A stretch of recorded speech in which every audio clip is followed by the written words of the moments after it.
এখানে মানিদি গ্রামের সারপাঞ্চদের কথা না শুনে কাদিরের দেহটা দুই গ্রামের সীমানার মাঝখানে রেখে দেয়। আর কিছুক্ষণ পর গ্রামের লোকজন কাদিরের উপর ফুলের মালা চালাতে শুরু করে, আর গ্রামের পুরোহিত তার শেষকৃত্য সম্পন্ন করার জন্য সেখানে এসে পৌঁছায়। এমন সময় পুরোহিত যখন তার কার্যক্রম শুরু করতে যাচ্ছিল, তখন হঠাৎ কাদির গ্যাস ছেড়ে দেয়। এটা দেখে পুরোহিত ভয়ে পিছিয়ে যায়, আর তার দাদির বলা একটা কথা মুহূর্তেই তার মনে পড়ে যায়।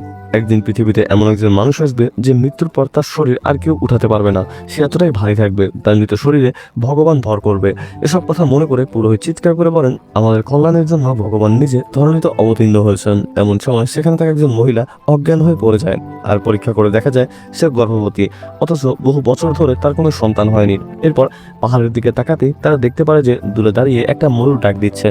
এসব দেখে গ্রামের লোকজন ভাবে এগুলো হয়তো কাদির ভগবানের জন্য সম্ভব হয়েছে। তাই গ্রামের লোকেরা মৃত কাদিরের ওখানে একটা ছোটখাটো মন্দিরের সেটআপ বানিয়ে ফেলে, আর তার পেছনে বেশ কিছু মাইক বসিয়ে দেয়, যার ফলে কাদির যখনই গ্যাস ছাড়ে তখনই সবাই নিজের কাজ বাজ বাদ দিয়ে কাদিরের নাম জপ করতে শুরু করে।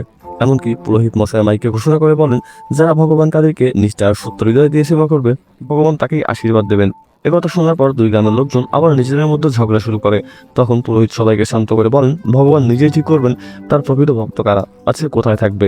পরবর্তী পার্ট দেখতে ভিডিওটিতে লাইক দিয়ে চ্যানেলটি সাবস্ক্রাইব করে আমাদের সাথেই থাকুন।